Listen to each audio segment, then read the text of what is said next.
Olá, você vai ver nesta edição do Câmara Rio Notícias. Regulamentação do serviço por aplicativo de transporte de passageiros no município foi tema de audiência pública na Câmara do Rio. Comissão da Câmara de Vereadores promove debate sobre o uso da tecnologia verde. E o popular bolinho de feijoada se torna patrimônio material da cidade do Rio de Janeiro. Não saia daí, a gente volta já.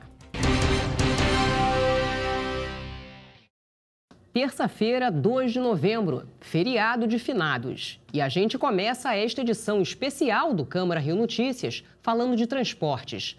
A regulamentação do serviço por aplicativo de transporte de passageiros no município foi tema de uma audiência pública da Comissão de Transportes e Trânsito da Câmara de Vereadores. Os motoristas pedem mudanças no projeto de lei do Executivo que normatiza o serviço para que as taxas e os custos não recaiam sobre a categoria. No município do Rio circulam pouco mais de 100 mil carros de aplicativos. A regulamentação dos aplicativos de transporte na cidade foi discutida em audiência pública pela Comissão de Transportes e Trânsito da Câmara Municipal. Além dos vereadores, participaram do encontro representantes do Poder Executivo, dos motoristas e da sociedade civil. A única fonte que a gente encontra no mundo de hoje, eu acho, é o diálogo para chegar a uma solução que não seja passiva de uma discordância futura. A gente é super favorável a uma regulamentação, mas uma regulamentação que beneficia tanto a categoria quanto a prefeitura. Para o vice-presidente da comissão, o diálogo entre a categoria e o poder legislativo é fundamental. Fizemos um estudo com a COP RJ e, infelizmente, não tivemos acesso ao número de aplicativos que temos na nossa cidade, não tivemos acesso ao controle, ao cadastro. E se eles não conseguem, imagina o poder público ficar à mercê. De acordo com a proposta enviada à Casa Legislativa pelo Poder Executivo, a exploração do serviço de intermediação do transporte remunerado privado individual de passageiros independe de alvará de licença, permissão ou autorização, devendo as operadoras realizarem a comunicação da atividade. As empresas precisam, no entanto, seguir algumas regras, como cadastrar os veículos e condutores, atendendo a requisitos mínimos de segurança, conforto, higiene e qualidade. Em uma das falas, falaram que a prefeitura está se empoderando com esse PL. A prefeitura não está se empoderando. A prefeitura tem este dever de fiscalização e tem esse poder que está autorizado nas leis, inclusive na lei federal. Estamos fazendo somente cumprir a lei federal.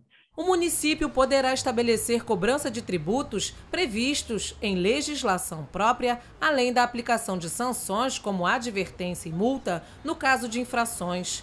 A apresentação de certificados de antecedentes criminais para poder participar do sistema também está previsto no projeto. São dois projetos, um deles falando da regulamentação do serviço dos motoristas por aplicativo, Uber 99, Cabify e afins, e um outro que fala de uma taxa. Como eu disse durante a audiência, o 672 que fala das taxas, na minha opinião, é completamente inconstitucional, completamente ilegal. Já judicializamos outra vez, se esse projeto prosperar, infelizmente precisaremos mais uma vez procurar a justiça. O vereador Luiz Ramos Filho destacou que com a crise ocasionada pela pandemia, cerca de 30 mil motoristas de aplicativos devolveram seus carros alugados. A gente entende a necessidade de regulamentar isso.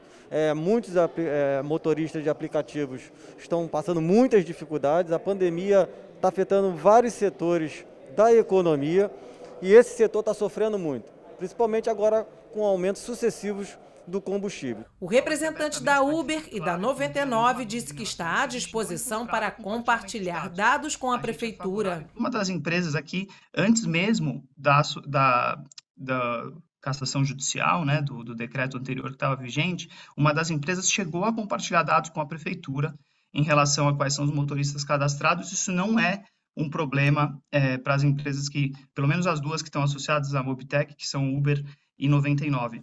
Se o projeto de lei for aprovado pela Casa Legislativa, a Prefeitura terá um prazo de 60 dias para sancionar a lei.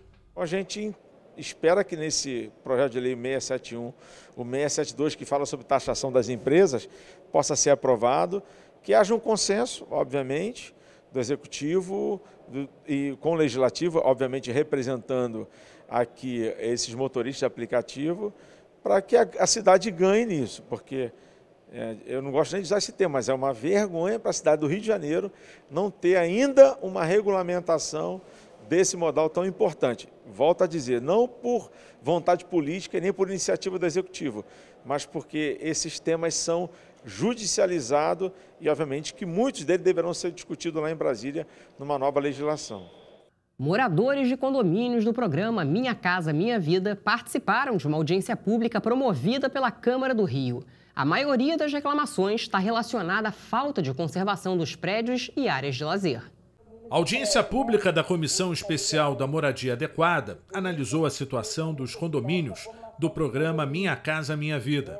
Durante o encontro, ficou acertado que um fórum pode ser criado no Rio para atender às demandas dos moradores. Eles explicaram os problemas enfrentados, como falta de infraestrutura e dificuldade de manutenção dos edifícios. Isso aqui seria a quadra de futebol, onde foi toda destruída, não tem mais nada, a Conlurb não vem para fazer nada. Que é a praça, o balanço escorrega, já não tem mais. Só no município do Rio foram construídas 38 mil unidades habitacionais do programa, de iniciativa do governo federal, que contou com a parceria dos municípios para atender as famílias de baixa renda. A maioria das unidades na zona oeste do Rio. Quem vive nesses locais afirma que as condições são precárias e que os condomínios sofrem com a falta de manutenção. Uma das dificuldades é não ter acesso aos serviços públicos. O problema que nós temos lá dentro são todos os tipos de problema que você pode imaginar de uma obra onde todos os materiais são materiais de baixa qualidade. Então, tudo quanto é material que foi usado no programa Minha Casa Minha Vida é material de baixa qualidade. Você vai ver a fachada do bloco caindo, você vai ver que o material que for usado nas quadras, quadra de saibro, que parece que o pessoal do Minha Casa Minha Vida só joga bola, não joga basquete, não joga vôlei, não joga nada. Nós viemos aqui justamente para verificar, né? Para ver, né? Para debater e chamar a atenção para essa questão da assistência continuada, para vocês verem como é importante essa assistência continuada. Até para nós que somos síndicos, né, profissionais, síndicos moradores, como é que a gente vai fazer um bom serviço se a gente não tem essa assistência? O debate foi conduzido pelo vereador Raimon, presidente da comissão, e a vereadora Mônica Benício, relatora. A subsecretária de Habitação da Secretaria Municipal de Habitação disse que as vistorias são realizadas nas unidades e que a Prefeitura atende às necessidades dos moradores de acordo com a competência do município. A maior parte dos condomínios são condomínios de prédio, né? Multifamiliares. E por isso a gente teve a necessidade da formação dos condomínios, né? A questão do CNPJ, isso acontece porque quando uma comunidade, como numa edificação, ela é juntada, as pessoas vivem naquela comunidade, é preciso CNPJ para que as contas, né? As contas de energia elétrica, de abastecimento de água, de esgotos, as contas comuns saiam pelo CNPJ. Uma alternativa seria transformar esses condomínios em área de especial interesse social. Ideia defendida pelos representantes do Observatório das Metrópoles da UFRJ. Isso garantiria a segurança jurídica para que os agentes públicos possam atuar em áreas privadas. Se a gente tomar, por exemplo, a diferença entre o condomínio Minha Casa Minha Vida e os conjuntos habitacionais, nos conjuntos habitacionais, os programas da prefeitura, como por exemplo limpeza urbana, poda, manutenção, podem entrar, mas no condomínio Minha Casa Minha Vida a consideração que se faz de que ali é uma área privada. E sendo uma área privada, a prefeitura não pode oferecer os serviços. Então qual a conversa? A conversa é tentar sensibilizar a prefeitura e estabelecer algum marco legal complementar à lei do Minha Casa Minha Vida, que seja um marco municipal, para garantir que esses serviços sejam prestados e para que tire das costas dos moradores que normalmente são empobrecidos, porque são faixa 0 e faixa 1, tire deles o ônus de fazer a conservação, a limpeza, a sanitização dos espaços onde eles moram. O eterno botafoguense Aguinaldo Timóteo teve o nome eternizado no calçadão de acesso ao estádio do seu time do coração, o Engenhão. A homenagem é da Câmara Municipal e da Prefeitura do Rio. O cantor faleceu em abril, aos 84 anos, vítima da Covid. Autoridades, amigos, fãs, familiares. Todos vieram para a homenagem ao cantor, compositor, escritor e político que nasceu em Caratinga, Minas Gerais, mas era carioca de coração. Eu fico muito grato pela essa iniciativa que a Prefeitura está tendo com relação ao meu tio. A Secretaria veio aqui antes, cuidou do entorno todo e aí demos um cuidado especial na área para hoje ser o grande evento. Foram instaladas 2 placas, estilo placa de rua, e tem um tótem também com a placa alusiva homenagem. O calçadão Aguinaldo Timóteo foi inaugurado em frente ao acesso oeste do estádio Newton Santos do Botafogo, time do coração do cantor que empolgou toda uma geração com seu estilo romântico e irreverente nos palcos e na vida. Eu sentirei no coração a alegria de chegar. Sempre foi um grande botafoguense, além de um grande artista e um político também, né, de renome.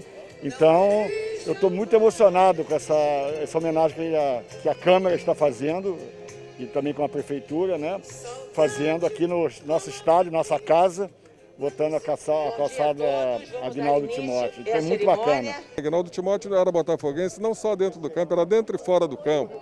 Relembrando aqui momentos de Garrincha, que quando Garrincha faleceu, ele foi o primeiro, Garrincha passava por uma situação muito difícil, e ele foi o primeiro a chegar e custear o velório daquele grande craque, desse ícone do futebol brasileiro. E dentro do campo, num memorável jogo do Botafogo e Operário, perdendo, o Cláudio Adão perde um pênalti, ele não se conteve, invadiu o campo, foi lá cobrar do Cláudio Adão por que perdeu aquele pênalti. Se estivesse vivo, Aguinaldo Timóteo estaria completando 85 anos. Ele faleceu em abril, depois de ser infectado pela Covid-19. A homenagem ao cantor foi aprovada pela Casa Legislativa. O ex-prefeito, o vereador César Maia, foi o autor da proposta. Aguinaldo Timóteo foi um símbolo para o Botafogo.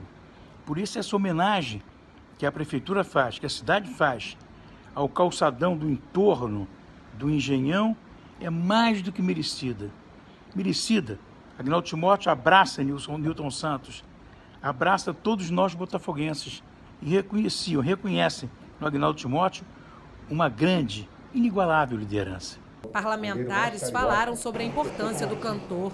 Uma homenagem a esse ícone da música brasileira, esse ícone botafoguense, acompanhado aqui desse timaço aqui da Prefeitura e da Câmara, que proporcionaram com que essa homenagem fosse feita. Ele fazia questão de dizer que era botafoguense de coração, então hoje, mais que justa essa homenagem linda aqui, muito especial, parabéns aí a todos os botafoguenses. Eu, como tricolor, fico envaidecido disso, né, de homenagear um botafoguense, um esportista, um cantor, um político, ícone na nossa cidade. E também do legado que ele deixa.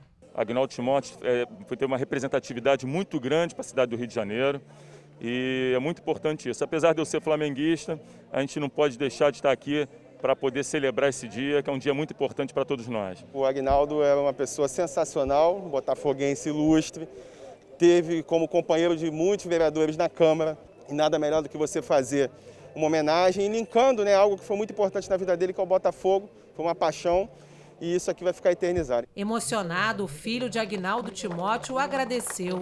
É uma homenagem mais que reconhecida, porque ele faz parte do Rio de Janeiro. Ele é a essência.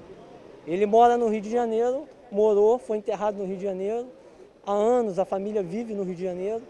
Isso para ele, para mim, para a família toda, isso aí é uma homenagem fantástica. O presidente da Câmara Municipal, vereador Carlos Caiado, destacou que foi uma justa homenagem. Imortalizar uma pessoa muito especial no nosso país, na nossa cidade, Aguinaldo Timóteo, e um botafoguense ilustre, e que sempre amou muito esse clube. É um motivo de alegria para mim. Aguinaldo Timóteo, uma referência para todos, uma pessoa que, com a sua voz, inclusive foi um homem público, né? Vereador do Rio, de São Paulo, deputado federal. Então é um registro mais do que justo essa homenagem, a qual eu parabenizo o vereador César Maia, e eu também tenho a honra de ser coautor, mas o idealizador principal dessa homenagem ao vereador César Maia. E você vai ver no próximo bloco, bolinho de feijoada se torna patrimônio material da cidade do Rio de Janeiro. O agravamento da crise nas usinas hidrelétricas por causa da falta de chuva em algumas regiões vem provocando discussões sobre o uso de fontes alternativas de energia, a chamada tecnologia verde. A Comissão de Ciência e Tecnologia da Câmara do Rio promoveu uma audiência pública para debater o assunto.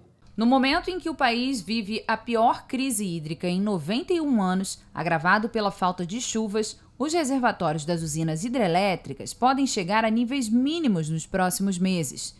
Em ambiente virtual, o presidente da Comissão de Ciência, Tecnologia, Comunicação e Informática, Pedro Duarte, contou com a participação dos demais integrantes do grupo, vereadores Carlos Bolsonaro e William Siri, para debater com especialistas do setor energético sobre a tendência mundial voltada para a redução do impacto dos recursos tecnológicos no meio ambiente, a tecnologia verde. Durante a apresentação da representante do Núcleo de Engenharia Ambiental da UFRJ, ficou claro que segurança energética passa pela diversificação e descentralização de fontes. É fundamental para a gente se preparar para esse cenário cada vez mais alarmante, vamos dizer assim, principalmente na temática ambiental. Nesse âmbito, a gente pode entender como a diversificação das fontes de energia. Se a gente tem diversas formas de gerar energia, a gente consegue ter mais segurança para a gente, se alguma tiver algum problema, a outra entrar e suprir alguma deficiência. Os participantes da audiência pública foram unânimes em apontar a dependência de um único tipo de matriz energética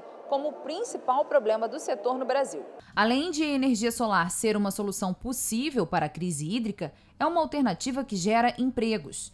12 mil postos de trabalho devem ser criados só este ano. A gente acredita que a energia solar, fotovoltaica, é parte da solução para o momento que a gente está vivendo hoje, para a gente ter a nossa independência, para a gente mudar a matriz energética e isso ajudando também a aquecer a economia do nosso país. A Revolusolar, empresa que promove desenvolvimento sustentável em comunidades de baixa renda através da energia solar, por exemplo, conta com uma equipe de 15 contratados e mais de 50 voluntários. Que hoje está atuando em 2 comunidades aqui no Rio de Janeiro, a Babilônia e Chapéu Mangueira, com a energia solar com esse objetivo de promover o desenvolvimento sustentável das comunidades através da energia solar. A previsão do Operador Nacional do Sistema, o ONS, alerta para possíveis cortes de energia nas regiões Sudeste, Centro-Oeste e Sul por causa da seca. Para tentar evitar o desabastecimento, um decreto presidencial regulamenta a realização de leilões para a contratação de usinas reservas de geração de energia que poderão ser acionadas quando necessário. Os custos serão divididos entre os consumidores finais, encarecendo ainda mais a conta de luz, que já subiu de preço desde junho por causa da Bandeira Vermelha 2, a tarifa extra mais cara. Medidas de fomento para obtenção de descontos no pagamento do Imposto Predial e Territorial Urbano também foram discutidas para o projeto de lei do IPTU Verde.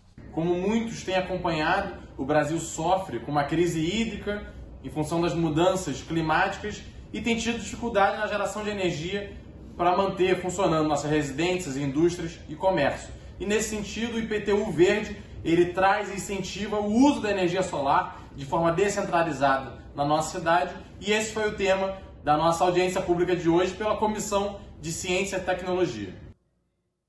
Expandir os food trucks na cidade e formalizar os empreendedores do setor de alimentação e serviços. Esse é o objetivo da Prefeitura do Rio com o programa Economia sobre Rodas. Quem conseguiu a licença comemora o momento de retomada nas vendas. Raquel passou 4 anos rodando pelo Rio. Ela vende doces no food truck que montou com o marido. O começo foi difícil, porque ela trabalhava na informalidade e precisava fugir da fiscalização. A gente não conseguia legalização, não conseguia um ponto fixo, fugia muito da prefeitura, corria muito deles. Mas a situação começou a mudar com o programa Economia sobre Rodas Truck Rio. A Prefeitura pretende formalizar os empreendedores do setor de alimentação e serviços e acredita que não haverá conflito com lojas e restaurantes. Lucinéia trabalha neste ponto no centro do Rio há 4 anos, mas só um conseguiu a licença. Ela serve lanches e refeições que custam entre R$ 10 e R$ 19. Antes da pandemia, vendia 200 pratos por dia. Agora está tentando se aproximar dos 100. Teve uma queda muito grande devido à pandemia e agora começou a dar uma aumentada, está melhorando. As pessoas estão voltando para a rua e a se cuidar, e aí, é isso. O licenciamento para os food trucks será feito através do site Carioca Digital. Os proprietários devem cumprir algumas regras, como cuidados sanitários, prevenção de incômodos e localização adequada, entre outros. A Prefeitura garante que este é um processo rápido e ágil para que os empreendedores possam começar a trabalhar rapidamente. Com o avanço da vacinação e do processo de retomada das atividades, o prefeito Eduardo Paes acredita que os food trucks terão um excelente mercado.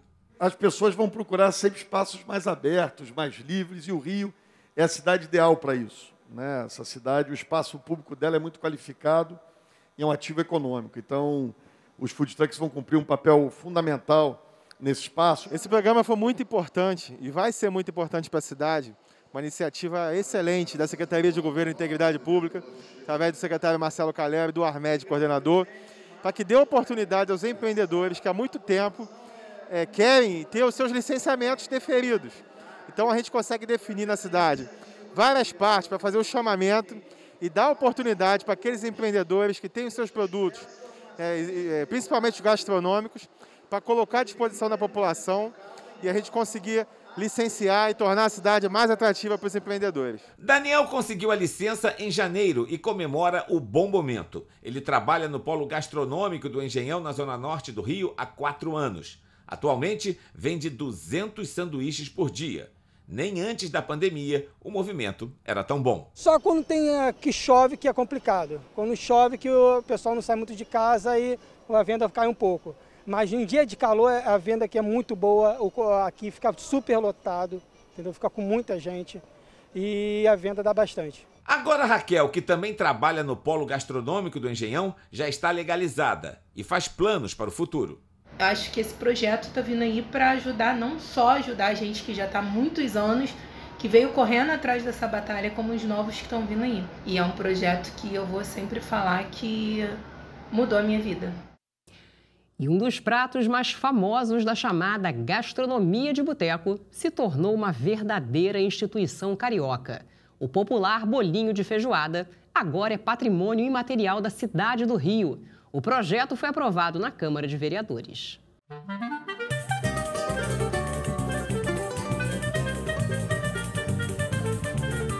São tantos pedidos desta iguaria da gastronomia tipicamente carioca que o estoque sempre precisa ser reforçado.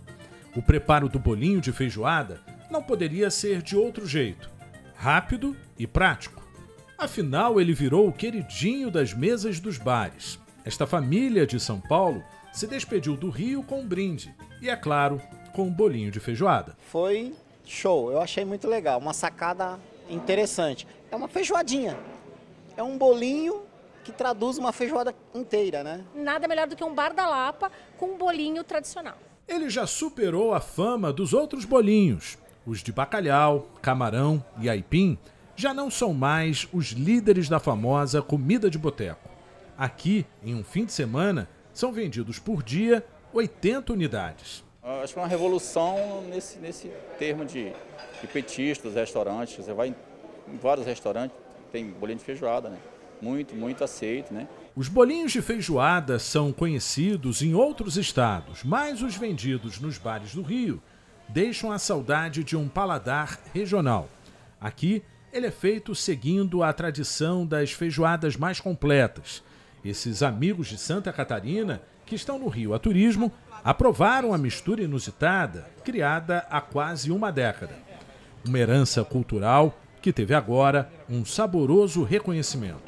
Tem um sabor muito incrível, lembra 100% a feijoada e o diferencial dele, que é o recheio, muito atrativo, muito saboroso mesmo. Muitas vezes aqui no Rio a gente já percebeu, né, que a feijoada é o prato típico do Rio de Janeiro. Em vários lugares que a gente foi, ele é o prato-chefe.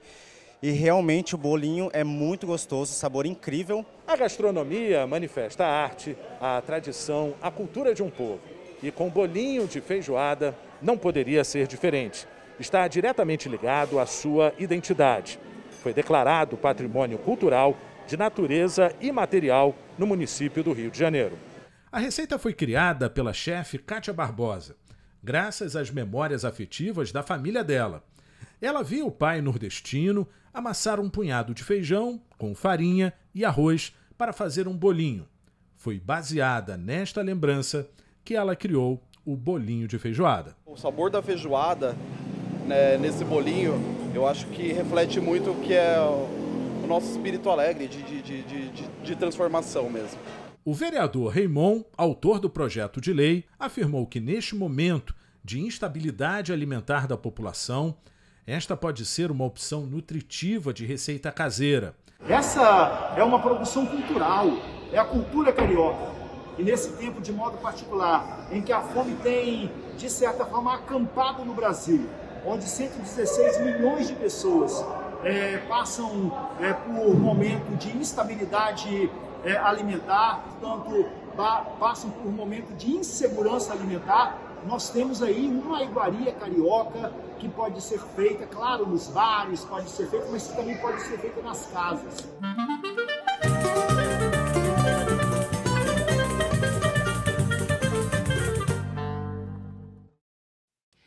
E o Câmara Rio Notícias de hoje fica por aqui. Acompanhe nossa programação em câmara.rio e também nas redes sociais. A seguir, você assiste ao programa Câmara Rio Debate. Obrigada pela companhia. Amanhã a gente se vê.